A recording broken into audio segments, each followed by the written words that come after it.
Yo, what's up, guys? Zack Poff here, MaxPreps National Football Editor, and I wanted to zone in on the class of 2022 that Texas A&M has landed so far. Currently, they're not just number one for this class, but all time in 24/7 sports history, and they did that when they secured a commitment from five-star linebacker from Texas, Harold Perkins, who committed during the Under Armour All-America game a couple of weeks ago. And he's still scheduled to take a couple of official visits before he actually signs. But if he does sign with Texas A&M, they will move past Alabama's class from last year as number one all-time. And the Aggies are still in play for a couple of other big-time recruits: five-star edge rusher Shamar Stewart from Florida and four-star safety Jacoby Matthews from Louisiana. And if you look at some of the notable facts so far for this class of 2022 for Texas A&M, they have 4 of the top 8 players in the class of 2022, according to 24/7 Sports rankings, already signed or committed. 10 of the top 50 players and 16 of the top 100 players overall, and also 11 of the top 25 players in the state of Texas have already signed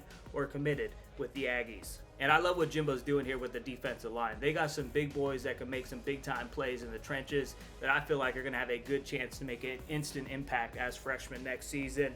It all starts with Powell's five-star defensive lineman Walter Nolan. He's currently the number 2 player overall on 24/7 Sports. He was named our MaxPreps Tennessee Football Player of the Year. He was a first-team All-American.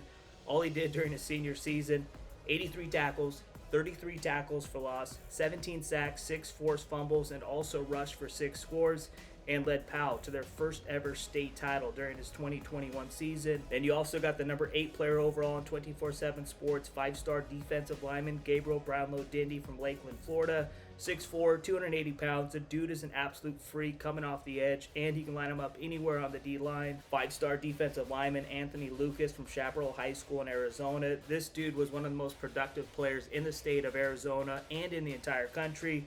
Racked up over 140-plus tackles, 20-plus sacks, 50-plus tackles for loss, and helped Chaparral to a 6A state title during his junior season. He's rated as a number 14 player overall. Then you also got five-star edge rusher Myles White from Imhotep Charter out in Philadelphia. 6'5", 230 pounds, gets after the quarterback as well as any player in the class of 2022. And then you also got Katie's Malik Silla, a 4-star defensive lineman.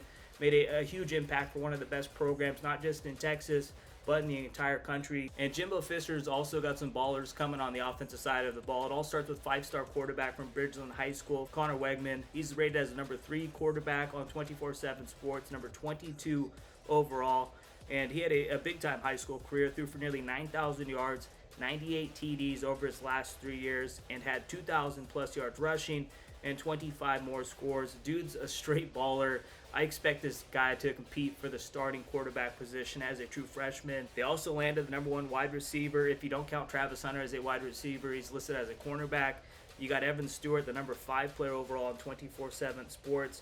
Now, he only played a few games during his senior season, elected to sit out and kind of get ready for college. But in those 3 games, he had 22 receptions for 487 yards and 3 TDs. He's another guy like Wegman I expect to make an instant impact as a true freshman next year. This guy is one of the best all-around wide receivers in the country. His route running is off the charts, has tremendous speed, and he's going to be a baller for sure. 4-star tight end Jake Johnson, one of the best in all of Georgia. He's the son of Super Bowl winning quarterback Brad Johnson and was one of the most productive players during his high school career. Over his last 3 years, he had 142 receptions for nearly 2,500 yards and 32 TDs.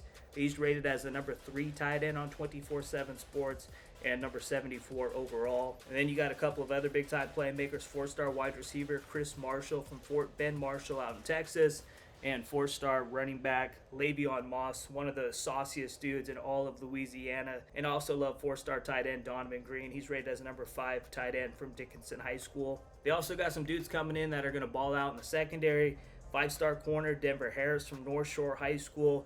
This guy, a big-time playmaker. He gets after it at the cornerback position, helped North Shore to a couple of state titles. Then you also got another standout from Texas, 4-star safety Bryce Anderson, who showed off his skills playing quarterback at the high school level, but I expect him to be a big-time safety when he is balling in the SEC. You also got 4-star safety from Georgia, Dayon Smoke Bowie. This dude's a stud. He balled out in the Under Armour All-America game. And then you got another dude from Georgia, Marquise Grove-killebrew from North Cobb High School. He's a 4-star corner. And then you also got the son of former Philadelphia Eagles corner Bobby Taylor Jr. from Katy High School. He's another 4-star corner. And they also got some big boys in the trenches coming in on the offensive line. 4-star offensive tackle P.J. Williams from Dickinson High School. 4-star offensive lineman from Atascocita, a school that sent a lot of big-time offensive linemen to Texas A&M already. And Cam Dewberry, this guy is an absolute people mover. I love what Cam Dewberry does, and I think he's going to be a big-time playmaker in the trenches for Texas A&M. And when you look at this class as a whole that Jimbo Fisher's got in for the class of 2022, it really checks all the boxes because you got big-time playmakers in the trenches on the offensive and defensive line. You got a stud quarterback coming in with a few big-time playmakers on the offensive side, and I love what they're doing in the secondary for this class of 2022. So it'll be interesting to see, with this class coming in, how Texas A&M competes with the Alabamas and the Georgias of the SEC. I'm Zack Poff here, MaxPreps National Football Editor.